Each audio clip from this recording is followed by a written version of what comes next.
हे दिस is me. आणि माझी सकाळ झाली नाश्त्यापासून. त्याच्यानंतर गेलेलो ग्रोसरी शॉपमध्ये थोडंसं वस्तू घ्यायच्या होत्या आणि मला इथे इयरिंग्स खूप आवडल्या, त्या घेतल्या. त्याच्यानंतर देवांजवळ गेलो, त्या 7 जणी पूजल्या. मग होतं आमच्या देवळात पाककला.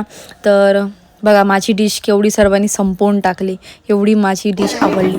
त्याच्यानंतर मग घरी देव होते, तिथे गोंधळ होता. त्याच्यानंतर दुपारी तळी भरायचे होते, तर सर्व भावंड बघा कसे बसलेत एकत्र येऊन.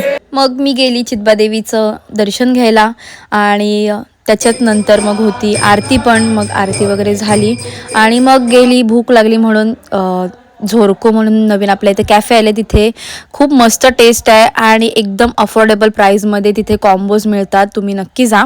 आणि मी चालली आहे युगांच्या बड्डेला चोंडीला आणि मस्त मध्येच देवी दिसली, खूप मस्त आहे. सर्वजण गेलेलो आणि घरी आल्यावर होतं आमच्या इथे ऑर्केस्ट्रा झाल्यावर घरी भजन झालं. सो भेटू नेक्स्ट व्लॉगमध्ये. बाय.